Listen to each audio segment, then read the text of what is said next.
A homeless girl passed out right in front of a Hells Angels clubhouse. When Caleb Whitmore knelt down beside her, he saw something that made his blood run cold. Dark marks all over her arms, shadows on her face that weren't from a fall. He asked her one question: "Who hurt you?" When he heard the name, it made the entire club stop the city searching for that man. A man who thought he was untouchable, a man who had no idea what was about to come. But let's go back. Because to understand why that name mattered so much, you need to know who she was. Sofia Alvarez was 15 years old, just a kid. But on the streets of Fresno, nobody stays a kid for long. She'd been living rough for months, sleeping in alleys, eating whatever she could find, staying invisible because that's how you survive. And she was good at it, until that afternoon, until her body just gave up. Caleb had been outside the clubhouse, talking with a few brothers when he saw her. At first he thought maybe she'd tripped, but then she didn't get back up. She just stayed there, small and still, like she'd been holding on for too long and finally couldn't anymore. He walked over, knelt down, and that's when he saw them. The marks. They were everywhere. Dark shadows wrapped around her thin arms, a faint bruise near her jaw. The kind of marks that don't come from accidents. The kind that come from someone's hands. "Hey," he said softly, checking her pulse. It was there, weak, but there. "Hey, can you hear me?" Her eyes fluttered but didn't open. Her breathing was shallow, uneven. She looked like she weighed nothing at all. Caleb didn't think twice. He scooped her up, careful not to hurt her more than she already was, and carried her to his bike. One of the brothers offered to drive, but Caleb shook his head. "I got her." He took her straight to the hospital. The nurses moved fast. They took Sofia into a room, checked her vitals, started an IV. Caleb stayed in the hallway, arms crossed, jaw tight. One of the nurses came out and asked if he was family. "No," he said, "I just found her." "Do you know her name?" "Not yet." The nurse nodded and went back inside. Caleb waited. An hour passed, maybe more. He didn't leave. Finally, the doctor came out. "She's stable," he said. "Dehydration, malnutrition. Her body just shut down. We're keeping her overnight for observation." "Can I see her?" The doctor hesitated, then nodded. "She's awake. But go easy. She's scared." Caleb stepped into the room. Sofia was sitting up in the bed, staring at the IV in her arm, like she didn't know what it was. When she saw him, her whole body went rigid. "It's okay," Caleb said, staying near the door. "I'm not going to hurt you. I'm the one who brought you here." She didn't say anything, just watched him with wide, careful eyes. "You hungry?" he asked. That got her attention. She nodded barely. Caleb left and came back 15 minutes later with soup, bread and a bottle of water. He set it on the table beside her bed and stepped back, giving her space. Sofia stared at the food like she didn't trust it, like maybe it was a trick. Then, slowly, she reached for the bread. She ate fast, tearing off pieces, barely chewing. She drank the soup straight from the bowl, hands shaking the whole time. Caleb didn't say a word. He just let her eat. When she was done, she looked up at him. Her face was still pale, but there was a little more life in her eyes now. "What's your name?" he asked gently. She swallowed. "Sofia." "Sofia," he repeated. "I'm Caleb." She nodded, but didn't say anything else. He could see the way she held herself, shoulders hunched, ready to run, like she'd learned the hard way that nothing good lasts. That kindness always has a price. He'd seen that look before, on other kids, other people who'd been chewed up by the streets and spit back out. "How long have you been out there?" he asked, keeping his voice soft. Sofia shrugged. "Few months, maybe more. I stopped counting." "What about your family?" Her jaw tightened. "Don't have one." Caleb didn't push. He knew better than that. When someone's living on the streets at 15, there's always a reason, and it's never a good one. "You got anyone looking out for you?" he asked. Sofia almost laughed, but it wasn't a happy sound. On the streets, nobody looks out for anyone. You look out for yourself, that's it. That why you ended up collapsing in front of a biker clubhouse? She looked away. "I didn't plan it. I was just walking, and then I wasn't. Caleb leaned back in the chair, watching her. She was tough. He could see that. You don't survive months on the streets without being tough, but there's only so much toughness can do when your body gives out. Caleb pulled a chair closer, not too close, and sat down. Sophia, those marks on your arms. They didn't come from falling, did they? Her whole body tensed again. Her eyes darted to the door like she was thinking about running. I'm not trying to scare you, Caleb said quietly. I just need to know. Who hurt you? Sophia's lip trembled. She looked down at her hands, twisting the blanket between her fingers. For a long time she didn't say anything. Then, in a voice so small he almost didn't hear it, she whispered, His name is Victor Harlan. Caleb's jaw tightened. He didn't move. Didn't speak. He just listened. He runs things, Sophia continued, her voice shaking. On the streets, where I sleep, where a lot of us sleep. He says he's protecting us, but he's not. What does he do? Caleb asked, his voice low and steady. Sophia swallowed hard. He makes us pay. Money, food stamps, whatever we have. And if we don't? She trailed off, her eyes filling with tears. I didn't have anything left. I needed to eat. So I kept what I had. And he made sure everyone saw what happens when you don't pay. Caleb's hands curled into fists, but he kept his voice calm. How long has this been going on? Months, Sophia whispered. Maybe longer. I don't know. Nobody fights back. Nobody can. Caleb leaned forward slightly. Does he know you're here? Sophia's eyes went wide with fear. I don't know. I hope not. Hey, Caleb said firmly. Look at me. She did. He's not going to touch you again. You understand? Sophia didn't look convinced. She'd probably heard promises before, promises that didn't mean anything, but Caleb meant it. The next day they discharged her. Sophia didn't have anywhere to go, so Caleb made sure she didn't leave empty-handed. He gave her a bag with food, clean clothes and money. Not a handout, but enough to get by. Enough to eat without fear. Keep this hidden, he told her. Don't let anyone see it. Think of it as something for later. Sophia looked at him, confused. Why are you doing this? Caleb smiled just a little. Because somebody should have done it a long time ago. She took the bag, holding it close to her chest like it might disappear if she let go. Where are you going to go? Caleb asked. I don't know, she admitted. Back to the streets, I guess. Caleb nodded slowly. If you need anything at all, you come find me. You know where the clubhouse is. Sophia nodded, but she looked uncertain. Like she didn't quite believe anyone would help her twice. As she turned to leave, Caleb called after her, Sophia. She stopped and looked back. That name you told me, he said quietly. Victor Harlan. I'm gonna remember it. Sophia's face went pale. Please, don't. He'll know. He always knows. Caleb's expression didn't change. Let him know. Sophia walked away, disappearing into the streets she knew too well. Caleb stood there for a moment, watching her go. Then he turned and headed back to the clubhouse. Because some names, some men need to be dealt with. When he asked about the marks, her eyes filled with a terror he'd never seen before. The kind of fear that comes from knowing exactly what happens when you speak up.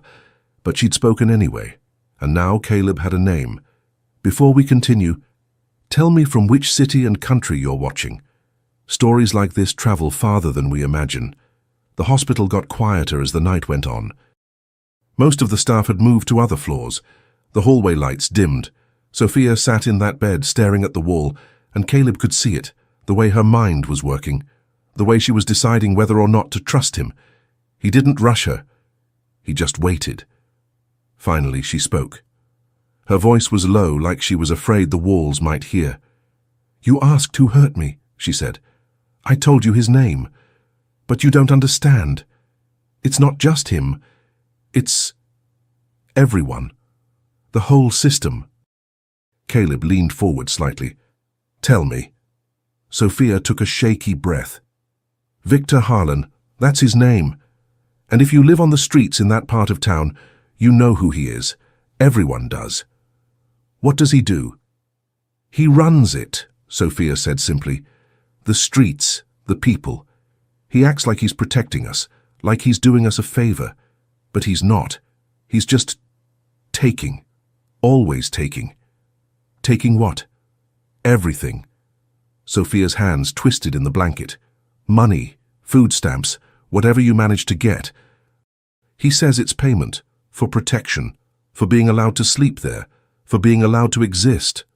Caleb's jaw tightened, but he kept his voice calm. And if someone doesn't pay? Sophia looked at him, and for the first time there was real fear in her eyes. Then everyone sees what happens. She stopped, like she couldn't say more, like the words were stuck. Sophia, Caleb said gently. What did he do to you? Her lip trembled. I didn't have anything left. I'd been hungry for 2 days. I had $20, that's it, and I was supposed to give it to him, but I couldn't. I needed to eat, so I kept it. I bought food. And he found out. She nodded. He always finds out. Someone saw me, told him, and he came looking for me. Caleb waited. He didn't interrupt. He just let her talk. He didn't do it in private, Sophia continued, her voice breaking. He did it in front of everyone, in the middle of the day, where everyone could see. He wanted them to see. He wanted them to know what happens when you don't do what he says.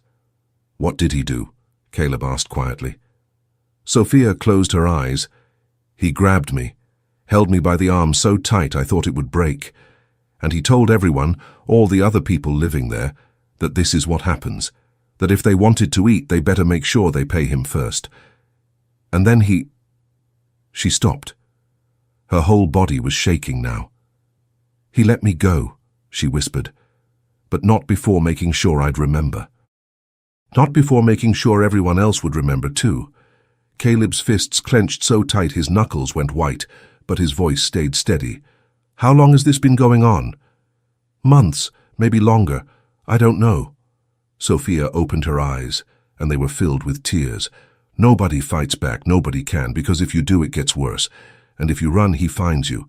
There's nowhere to go. Who else works with him? He's got people, Sophia said. Guys who do what he says. I don't know all their names, but there's one, Evan Pike. He's always around, watching, making sure nobody tries anything. Caleb filed the name away in his mind. Does Harlan know you're here? In the hospital? Sophia's face went pale. I don't know. I hope not. Has he come after people before? After they left? I don't know, she admitted. Most people don't leave. They just stay. Because where else are they going to go? Caleb sat back in the chair, thinking. This wasn't just some guy causing trouble. This was organized, calculated. A system built on fear and control, and nobody was stopping it because nobody cared enough to look. Sophia, he said after a moment, I need you to listen to me. She looked at him, eyes wide.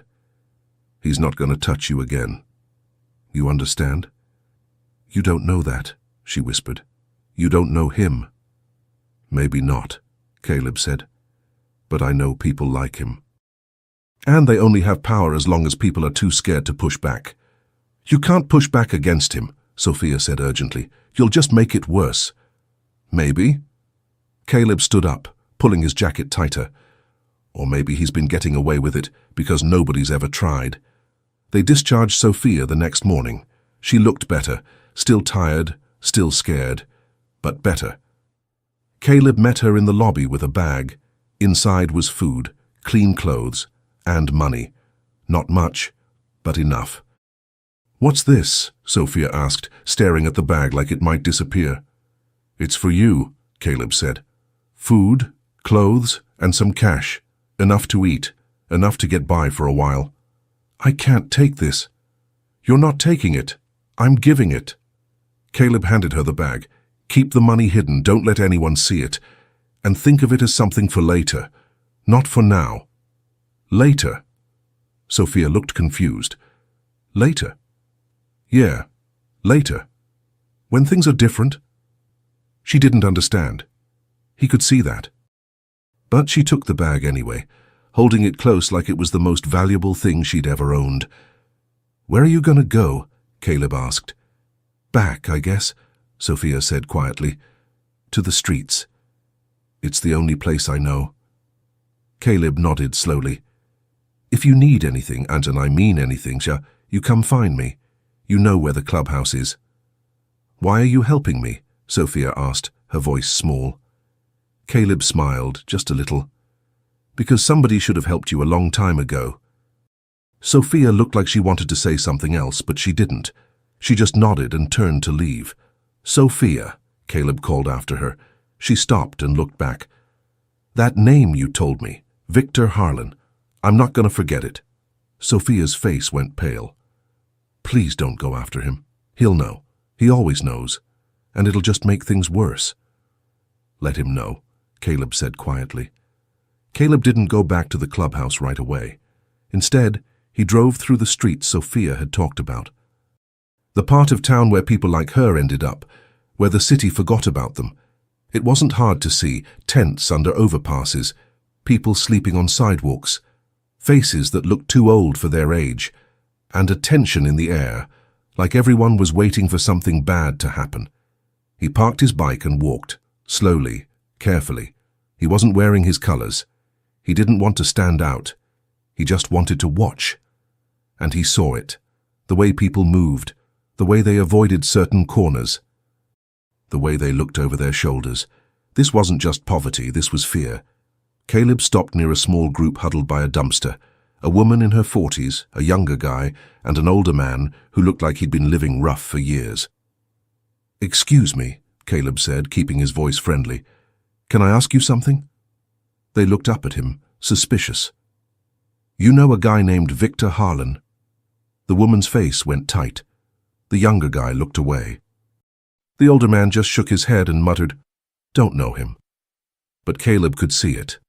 They knew exactly who he was. It's okay, Caleb said. I'm not with him. I'm just asking. Then stop asking, the woman said sharply. You don't want to get involved with that. Why not? She didn't answer. She just stood up and walked away. The other two followed. Caleb watched them go. That told him everything he needed to know. Over the next few days, Caleb kept coming back. Different times. Different places. He asked questions, quiet questions, careful questions. Most people wouldn't talk, but some did. In whispers, in half sentences, in the kind of language people use when they're scared, but also desperate for someone to care. He learned that Victor Harlan had been doing this for at least 2 years, that he had a network of guys working for him, that he targeted the most vulnerable, people with no ID, no family, no way to fight back. He learned that Harlan collected money every week, that if you didn't pay, you got hurt, and if you ran, he found you. And he learned one more thing. Nobody had ever gone to the police, because nobody thought the police would care. But Caleb cared. It was on the 4th day that Caleb saw him, Evan Pike. He was standing on a corner, arms crossed, watching the street like he owned it. Mid-30s, average height. The kind of guy who tried to look tough but just looked tired. Caleb didn't approach him. Not yet. He just watched. Evan was collecting, going from person to person, taking money, taking food, taking whatever they had. And nobody said no. They just handed it over, heads down, eyes averted. This was the system Sophia had talked about, and Evan was a part of it. But Caleb noticed something else. The way Evan's hands shook slightly when he took the money. The way he looked over his shoulder every few minutes. The way he didn't quite meet people's eyes. Evan wasn't confident. He was scared, and scared people break easier. That night, Caleb sat in his garage working on his bike, thinking. He had a name, he had a face, he had a system, and now he had a plan. But this wasn't going to be solved with fists. This wasn't going to be solved with intimidation. That's what Harlan did. And Caleb wasn't Harlan. This was going to take patience, strategy, and something Harlan probably never expected. The light. Because some fights aren't won in the dark. They're won when you drag everything into the open and make people see. Caleb didn't tell Sophia what he was planning. He didn't tell anyone yet. Because this kind of fight, it had to be done carefully. But one thing was certain, Victor Harlan's time was running out. He just didn't know it yet. Tell me, would you have stayed silent, or would you have acted? Caleb went back to those streets every day for a week. He didn't push, he didn't threaten, he just watched. He learned the rhythm. Who showed up when, who collected what, and most importantly, who looked like they didn't want to be there. Evan Pike fell into that last category. Every time Caleb saw him, Evan looked more tired, more nervous, like he was carrying something heavy and didn't know how to put it down. He collected money from people who didn't have it. He took food from people who were starving, and every time he did, his hands shook just a little more. Caleb knew that look. He'd seen it before. That's the look of someone who knows what they're doing is wrong, but doesn't know how to stop. It was on the 8th day that Caleb finally approached him. Evan was alone, leaning against a wall, smoking a cigarette. His eyes were tired, his shoulders slumped. Caleb walked up slowly, hands visible, non-threatening. "You look like you could use a break." Evan's head snapped up. His hand went to his pocket instinctively, but he didn't pull anything out. "Who are you?" "Just someone passing through," Caleb said easily. "You're Evan, right?" Evan's eyes narrowed. "How do you know my name?" "People talk." Caleb leaned against the wall a few feet away, keeping distance. "They say you work for Victor Harlan." Evan's jaw tightened. "What's it to you?" "Nothing. Just curious." Caleb pulled out his own cigarette, lit it, took a drag. "Must be tough, working for a guy like that." "I don't know what you're talking about." "Sure you do." Caleb looked at him directly. "You collect from people who can't afford to pay. You take their money, their food, whatever they've got, and you do it because Harlan tells you to." Evan pushed off the wall, suddenly defensive. "You don't know anything about me." "Maybe not," Caleb said calmly, "but I know what fear looks like, and you've got it written all over your face." Evan stared at him, breathing hard. "You need to leave. Right now." "I will. But first, let me ask you something." Caleb took another drag. "How long until he does to you what he did to that 15-year-old girl?" Evan's face went pale. "What girl?" "Sophia Alvarez. Dark hair, thin, covered in marks from where Harlan hurt her because she kept $20 to buy food." Evan looked away. "I don't know anything about that." "Yeah, you do." Caleb's voice was quiet but firm. "You were probably there. You probably saw it. And you did nothing." "I didn't have a choice." "Everyone has a choice, Evan." "You don't understand," Evan's voice cracked. "If I don't do what he says, I'm next. You get that? I'm next." "And how long do you think that's going to last?" Caleb asked. "How long before you're not useful anymore? How long before he decides you know too much? How long before you become the example?" Evan's hands were shaking now. He dropped his cigarette, crushed it under his foot. "Why are you telling me this?"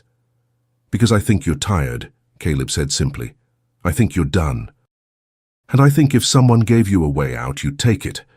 Evan stared at him for a long moment. Then he turned and walked away without another word. Caleb let him go. He'd planted the seed. Now he just had to wait for it to grow. Meanwhile, Sophia was trying to go back to her life, or what passed for a life on the streets. But things were different now. People looked at her differently. Some with pity, some with suspicion, and some with fear. Because everyone knew. Everyone had seen what Harlan did to her, and now everyone was wondering what happens next. Sophia tried to stay low. She kept the money Caleb gave her hidden. She slept in different places every night. She didn't talk to anyone more than she had to. But she could feel it. The tension, the waiting, like something bad was coming and nobody knew when. She was right. 3 days after Caleb talked to Evan, Sophia found something waiting for her in the alley where she'd slept the night before. A small piece of paper tucked under a rock. No name on it. Just 3 words written in black marker. "I always know." Sophia's hands shook as she read it. She knew what it meant. Harlan knew she'd talked. He knew someone was asking questions, and this was his way of reminding her that he was watching. She ran. She didn't know where she was going. She just knew she had to move, had to get away, had to find someone who could help. She found herself at the clubhouse, the same place where she'd collapsed weeks ago. She stood outside, breathing hard, tears streaming down her face. She didn't know if Caleb would be there, didn't know if he'd even remember her. But she had nowhere else to go. The door opened before she could knock. Caleb stood there, looking at her with concern. "Sophia." She held out the paper with trembling hands. "He knows. He knows I talked. He knows someone's asking questions. And he's coming for me." Caleb took the paper, read it, and his jaw tightened. "Come inside." He led her into the clubhouse. It was quiet. A few guys were there, working on bikes, talking quietly. They looked up when Sophia walked in, but Caleb gave them a look, and they went back to what they were doing. He sat Sophia down, got her water, waited until she could breathe normally again. "When did you find this?" "This morning, in the place where I was sleeping." "He knows where you're sleeping?" Sophia nodded, fresh tears spilling down her cheeks. "He always knows, I don't know how, but he always knows." Caleb's mind was racing. This changed things. Harlan wasn't just watching, he was moving. And if he was leaving messages for Sophia, that meant he knew someone was coming for him, which meant Caleb was running out of time.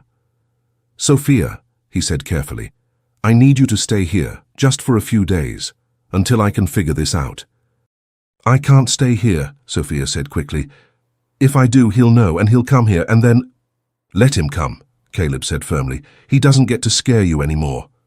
"You don't understand." "I do understand." Caleb leaned forward. "He's a bully. And bullies only have power as long as people are too scared to stand up. But you already stood up, Sophia. You told me his name, and now it's my turn to stand up." Sophia looked at him with wide, frightened eyes. "What are you going to do?" "I'm going to make sure he can't hurt you again," Caleb said, "or anyone else." That night Caleb called a meeting, not the whole club. Just a few guys he trusted. Guys who'd been around long enough to know how the world worked. Guys who understood that sometimes the right thing to do wasn't the easy thing. He told them about Sophia, about Harlan, about the system of fear and control that had been running unchecked in their city for years. One of the guys, an older member named Frank, shook his head. "This isn't our fight, Caleb." "Maybe not," Caleb said, "but it's the right fight." "The right fight?" Frank leaned back. "You know what happens when we get involved in this kind of thing? We get blamed, we get targeted, we get painted as the bad guys." "Then let them paint us however they want," Caleb said. "I'm not going to sit here and do nothing while a 15-year-old girl gets threatened because she had the guts to speak up." Another member, younger, named Marcus, spoke up. "What's the plan?"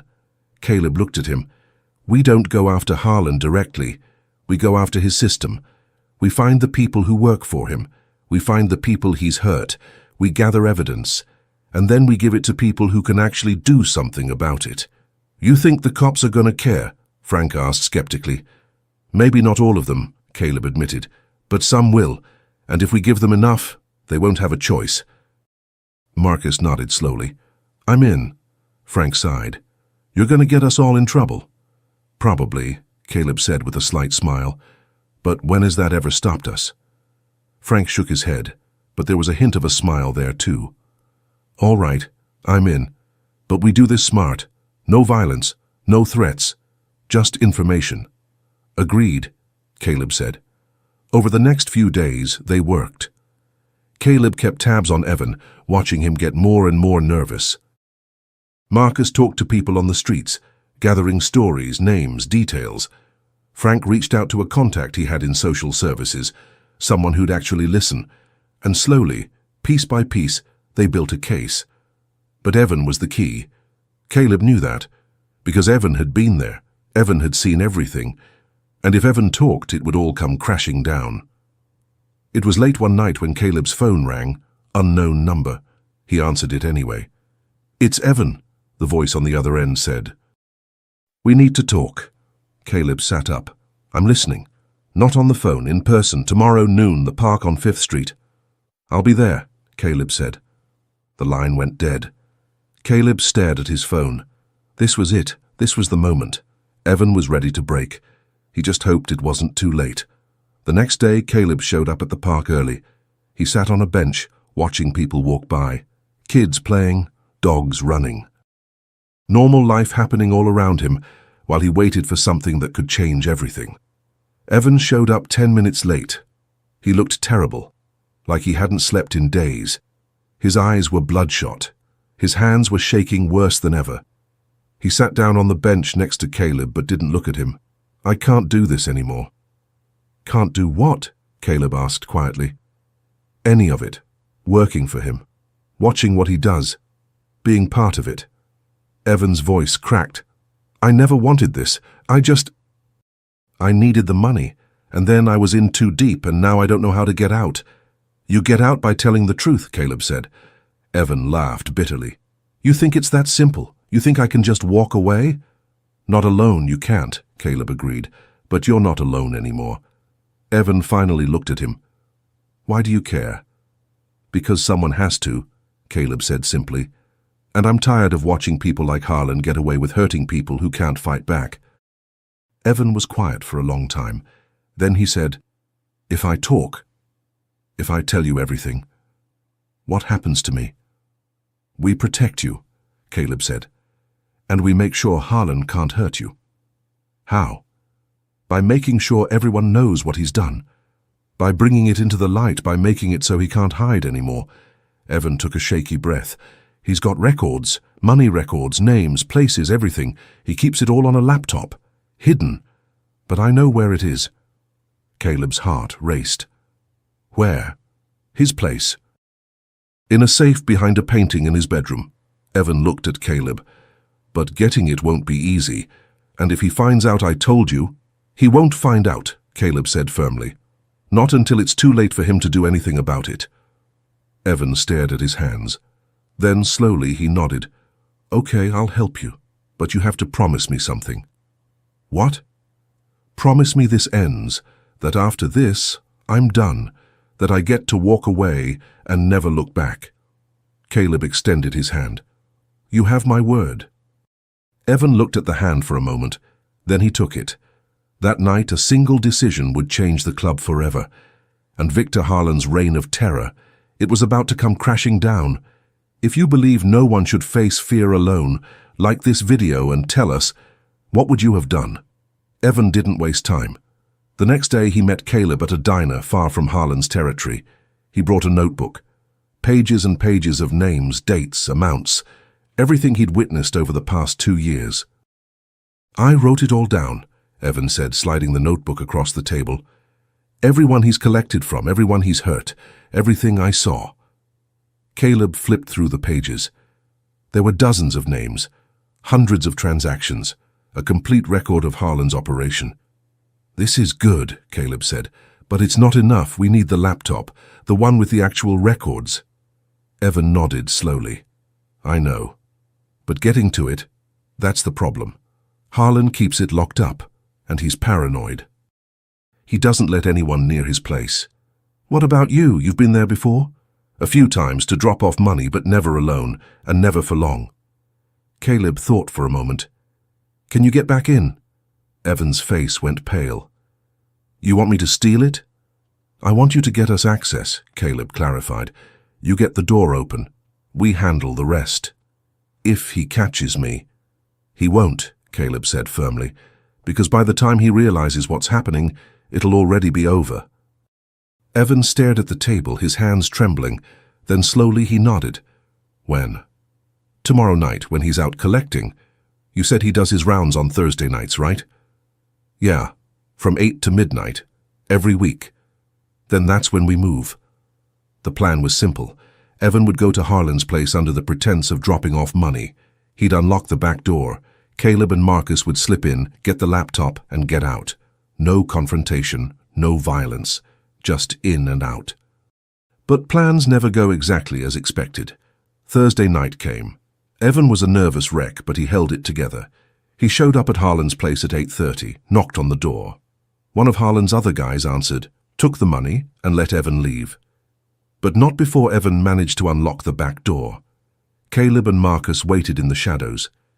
When they saw Evan leave, they moved. Quietly, carefully. They slipped through the back door and into Harlan's house. It was exactly what you'd expect. Too much furniture, too many locks, the kind of place that screamed paranoia. They found the bedroom quickly. The painting Evan had mentioned was right where he said it would be. Behind it, a safe. Marcus looked at Caleb. You know how to crack a safe? No. But I know someone who does. Caleb pulled out his phone and sent a quick text. 5 minutes later, Frank showed up with tools. He worked quietly, methodically. It took him 20 minutes, but finally, the safe clicked open. Inside was the laptop, and next to it stacks of cash, thousands of dollars, money Harlan had taken from people who had nothing. Leave the cash, Caleb said. We're not thieves, we just need the laptop. Marcus grabbed it. They closed the safe, put the painting back and headed for the door. That's when they heard it, the sound of a car pulling up outside. He's back early, Marcus whispered. Caleb's mind raced. They were still inside. If Harlan walked in now, this whole thing would fall apart. Out the back now. They moved fast, slipping through the house and out the back door, just as they heard the front door open. They didn't stop running until they were 3 blocks away. Back at the clubhouse, they powered up the laptop. It was password protected, but Frank knew a guy who could bypass that. Within an hour, they were in, and what they found was damning. Spreadsheets, records, names, dates, amounts collected. People who'd been hurt, people who'd been threatened, everything. Harlan had kept meticulous records of every transaction, every threat, every act of intimidation. This is it, Frank said, staring at the screen. This is everything we need. Caleb nodded. Get copies, multiple copies, and then we distribute them. To who? Everyone. Police, social services, local news. Anyone who will listen. Frank hesitated. You know this is going to blow back on us, right? Harlan's going to know it was us. Let him know, Caleb said. By the time he figures it out, he'll be in handcuffs. Over the next 48 hours, they worked. Copies of the laptop data went to 3 different police stations, to the district attorney's office, to social services, to a local reporter who'd been covering homelessness in Fresno, and then they waited. It didn't take long. The first arrest happened on Saturday morning. One of Harlan's guys got picked up for extortion. By Saturday afternoon, 2 more were in custody. By Sunday, the police had raided 3 locations connected to Harlan's operation. And Harlan? He went into hiding. But he didn't stay hidden for long. On Monday morning, Harlan made a mistake. He went back to his house, maybe to grab something, maybe because he thought he could still salvage the situation. Whatever the reason, it was the wrong move, because the police were waiting. But before they could take him, Harlan decided to make one last stand. He knew where the leak had come from. He knew Evan had talked. And he knew Caleb was behind it. So he went to the clubhouse. It was mid-afternoon when Harlan showed up. He didn't come alone. He brought 3 guys with him. They pulled up in 2 cars, engines loud, looking for a fight. Caleb was outside working on his bike when they arrived. He stood up slowly, watching them approach. You made a big mistake, Harlan said, getting out of his car.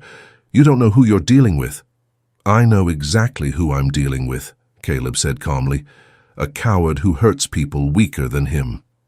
Harlan's face twisted with rage. You think you're some kind of hero. You think you can just destroy what I built?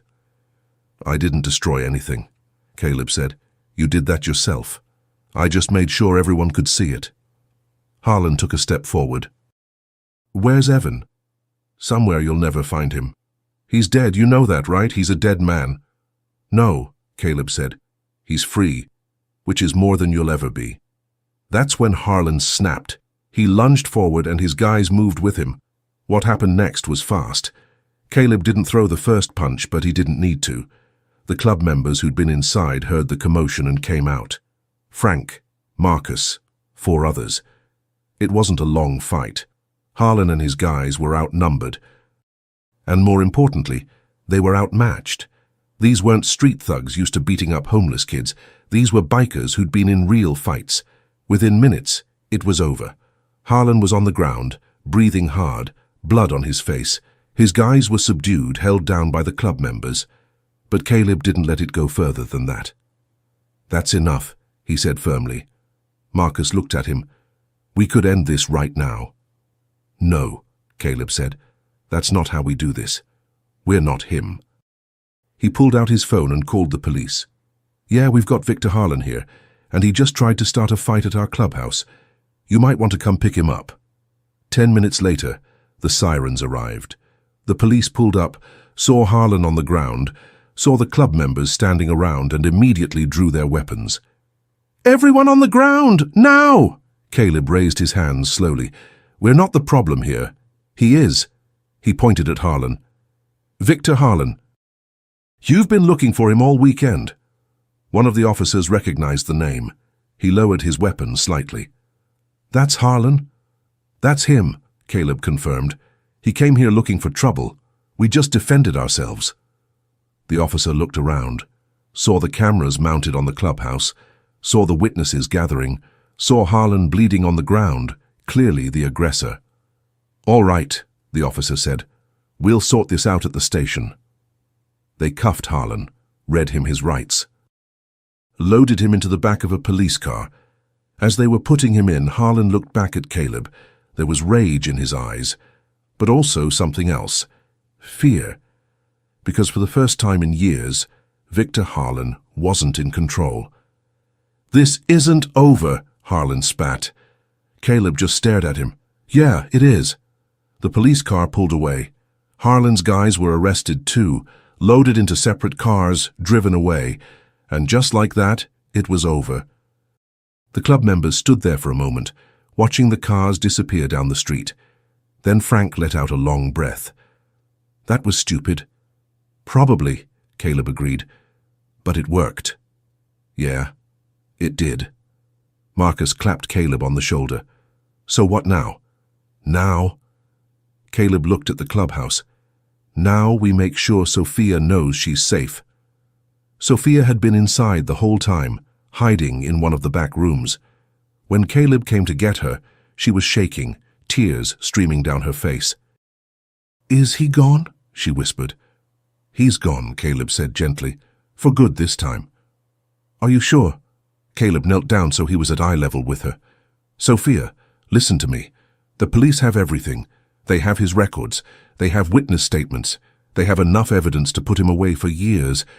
He's not coming back, not for you, not for anyone." Sophia's lip trembled. "I can't believe it's really over." "It is," Caleb said. "You're safe now." She broke down then, sobbing into her hands. Not from fear, not from pain, but from relief. The kind of relief that only comes when something you've been carrying for too long finally lifts. Caleb let her cry. He didn't rush her. He just sat there, waiting. When she finally looked up, her eyes were red but clearer than he'd ever seen them. "What do I do now?" "Now?" Caleb smiled. "Now you figure out what you want your life to look like, and we help you get there." Over the next few days, the news spread fast. Victor Harlan arrested. His operation shut down. Dozens of victims coming forward to testify. The district attorney called it one of the biggest cases of organized exploitation they'd seen in years. Evan was put into a witness protection program, given a new start somewhere far away from Fresno, away from Harlan, away from the life he'd been trapped in. And Sophia stayed at the clubhouse for a few weeks while they figured things out. Social services got involved, found her a placement with a foster family. Not perfect, but better, safer. But before she left, Caleb pulled her aside. "I want you to have something." He handed her an envelope. Inside was a bank statement, an account opened in her name, with a balance of $500. "What's this?" Sophia asked, confused.